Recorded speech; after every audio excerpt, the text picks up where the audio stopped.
তারেক রহমানের সাথে দেখা করার চেষ্টা করছেন মোস্তফা সরোয়ার ফারুকী। তিনি কি কোনো মন্ত্রী বা প্রতিমন্ত্রী হতে চান? ফেসবুকে দাবি করে অন্তর্বর্তী সরকারের উপদেষ্টা হয়েছিলেন। এবার বিএনপি পাত্তা না দিলে সম্ভবত বিদেশে চলে যাবেন ফারুকী। সরকারের বেশ কয়েকজন এরই মধ্যে বিদেশে চলেও গেছেন, যাওয়ার লাইনে আছেন আরও কয়েকজন। 2026 সালের 17 ফেব্রুয়ারি বাংলাদেশের রাজনৈতিক ইতিহাসে নতুন অধ্যায়ের সূচনা হয়। 18 মাস দেশ পরিচালনার পর অন্তর্বর্তীকালীন সরকার দায়িত্ব ছেড়ে দেয় এবং নির্বাচিত সরকার ক্ষমতা গ্রহণ করে। অনেকের মনেই প্রশ্ন, সদ্য সাবেক সরকারের উপদেষ্টা এবং কর্মকর্তারা এখন কোথায়? তারা কি ফিরে গেছেন স্বাভাবিক জীবনে, নাকি খুঁজছেন নতুন কোনো পথ? প্রতিদিন ফেসবুকে কেউ না কেউ ছবি পোস্ট করছেন, অমুক উপদেষ্টা বা তমুক দায়িত্বশীলকে এয়ারপোর্টে লাগেজ সহ দেখা যাচ্ছে। আসলে কোথায় আছেন উপদেষ্টারা? বিদেশেই বা গেলেন কারা? কারা যাওয়ার পথে আছেন? সবার আগে আলোচনায় আসবেন সাবেক প্রধান উপদেষ্টা নোবেল জয়ী অধ্যাপক ডক্টর মোহাম্মদ ইউনূস। 17 ফেব্রুয়ারি তারেক রহমান প্রধানমন্ত্রীর শপথ নিলে ডক্টর ইউনূসের দায়িত্ব শেষ হয়। কিন্তু দায়িত্ব ছেড়ে দিলেও প্রধান উপদেষ্টার কার্যালয়ে যমুনা ছাড়েননি তিনি। জানিয়েছেন 28 ফেব্রুয়ারি যমুনা ছেড়ে গুলশানে নিজের বাড়িতে ফিরবেন ডক্টর ইউনূস। তবে এরই মধ্যে নিজের কাজে ফিরেছেন। 22 ফেব্রুয়ারি যোগ দেন মিরপুরের ইউনূস সেন্টারে। সেখানে গ্রামীণ পরিবারের ব্যবস্থাপনা পরিচালক এবং অন্যান্য কর্মকর্তাদের সাথে মিটিং করেন। 18 মাসে থেমে থাকা কার্যক্রম আবার শুরু করার পরিকল্পনা করেছেন। বরাবরের মতো এসব কাজ করতে তাকে বিদেশ সফর করতেই হবে। আগামী মাসেই জাপানে যাচ্ছেন তিনি। সেখানে সাসাকাওয়া পিস ফাউন্ডেশনে বক্তৃতা করবেন, বিভিন্ন বৈঠকে অংশ নেবেন এবং আন্তর্জাতিক সহযোগিতার বিষয়গুলি খতিয়ে দেখবেন। জাপানের পর আরও একাধিক দেশে যাওয়ার কথা আছে তার। ডক্টর ইউনূসের সাথেই ইউনূস সেন্টারে ফিরেছেন তার প্রধান সমন্বয়ক লামিয়া মোর্শেদ। একই সাথে গ্রামীণ ব্যাংকে ফিরেছেন স্বাস্থ্য উপদেষ্টা নূরজাহান বেগম। ডক্টর ইউনূসের অন্যান্য আত্মীয় এবং গ্রামীণের সহকর্মী যারা সরকারে গিয়েছিলেন তাদের বেশিরভাগই তার সঙ্গে ফিরছেন।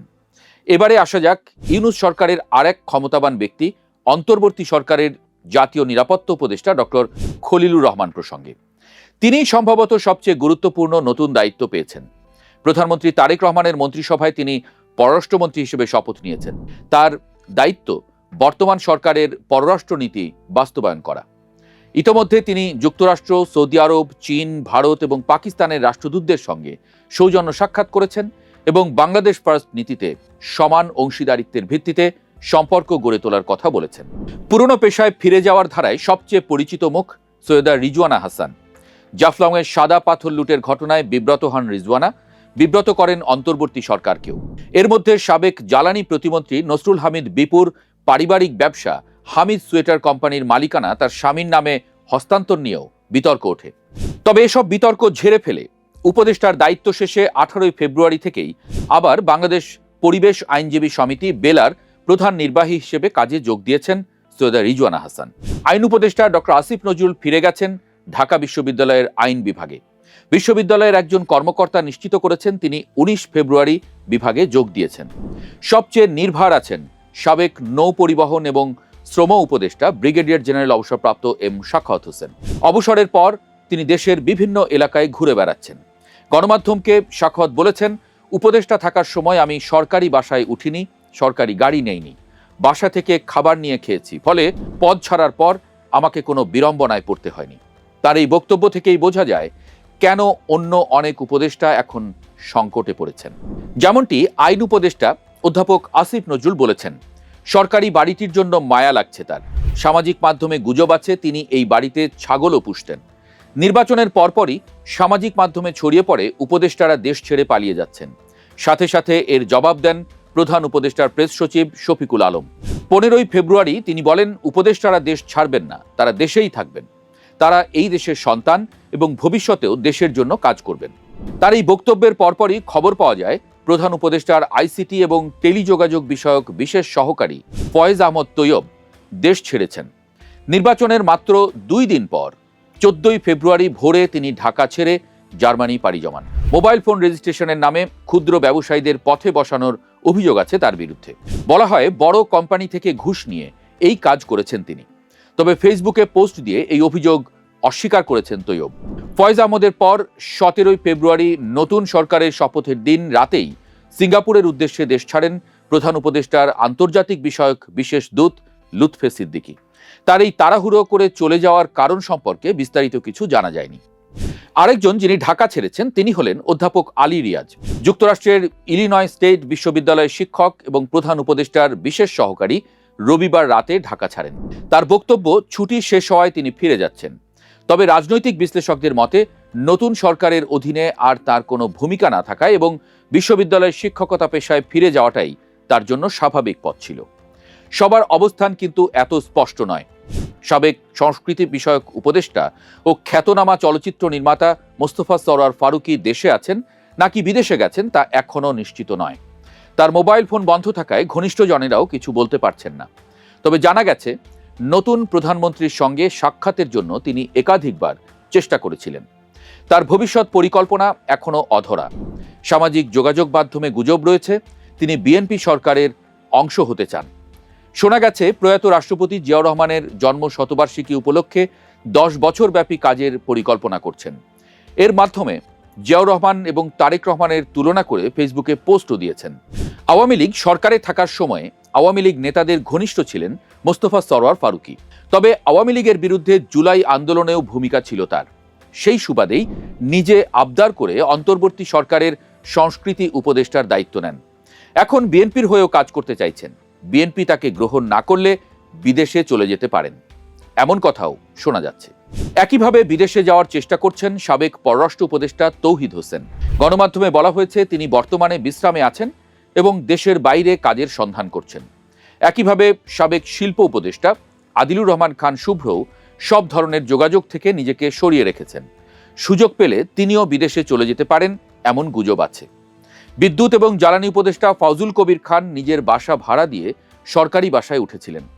নিজের গাড়িও বিক্রি করে দিয়েছিলেন। বলতে গেলে তিনি পুরোপুরি ঝাড়া হাত পা। যে কোনো সময় সুটকেস গুছিয়ে বিদেশে পাড়ি জমাতে পারেন। তবে গণমাধ্যমে তিনি জানিয়েছেন তিনি বিদেশে যাবেন না, দেশেই থাকবেন। সেজন্য ভাড়া বাসা খুঁজছেন এবং চলার জন্য একটি গাড়িও কিনবেন বলে জানা গেছে। এর মধ্যে বাণিজ্য উপদেষ্টা শেখ বশির উদ্দিন নিজের প্রতিষ্ঠান আকিজ বশির গ্রুপে পূর্ণ সময় দিচ্ছেন।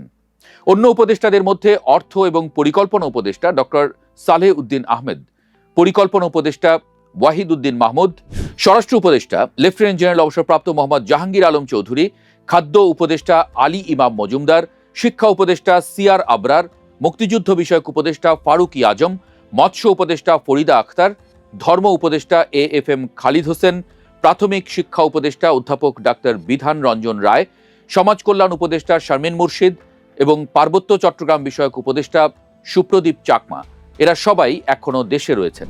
কিন্তু তাদের কাউকেই জনসম্মুখে দেখা যাচ্ছে না।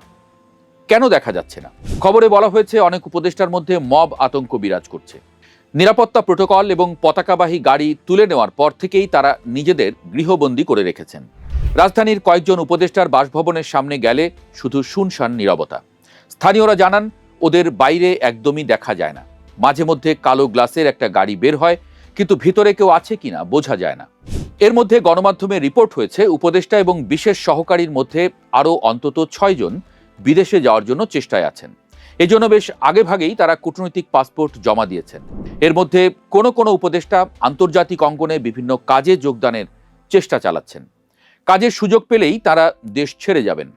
মনে রাখা দরকার 2007 সালের 11ই জানুয়ারি 1/11 সরকারের সময়েও যারা শীর্ষ দায়িত্বে ছিলেন সেই ফখরুদ্দিন, মঈনুদ্দিন সহ অনেকেই কিন্তু 2009-এ সরকার পরিবর্তনের পর থেকেই দেশে নেই।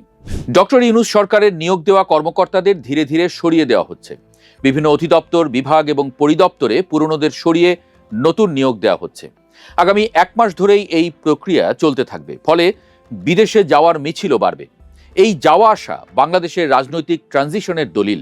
শেখ হাসিনার পতনের পর ডক্টর ইউনূস সরকারের কাছে যে প্রত্যাশা ছিল তা পূরণ হয়নি, বরং যারা দায়িত্ব নিয়েছেন তাদের সবার বিরুদ্ধেই দুর্নীতি এবং ক্ষমতার অপব্যবহারের অসংখ্য অভিযোগ উঠেছে। শুধু তাই নয়, তাদের সময়ে মব সহ নানা পন্থায় বিভিন্ন প্রতিষ্ঠান দখল থেকে শুরু করে অনেক ব্যক্তি এবং প্রতিষ্ঠানের বিরুদ্ধে ব্যবস্থা নেওয়া হয়েছে। সরকার পরিবর্তনের পর সেই ব্যক্তিরা কি ঘুরে দাঁড়াবেন? এরই মধ্যে বিভিন্ন জায়গায় আওয়ামী লীগ অফিস খোলা শুরু হয়েছে।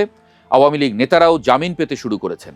রাজনীতিতে আবারও আওয়ামী লীগ এবং বিএনপির বৃত্তে ঘুরপাক খাওয়ার প্রক্রিয়াও শুরু হয়েছে। এই অবস্থায় দলীয় রাজনীতির বাইরে থেকে রাষ্ট্র ক্ষমতায় আসা ব্যক্তিদের শেষ পর্যন্ত বাংলাদেশে থেকে যাওয়া খুবই ঝুঁকিপূর্ণ। এটা আমরা ১/১১ সরকারের সময়ও যেমন দেখেছি, এবারেও দেখলাম।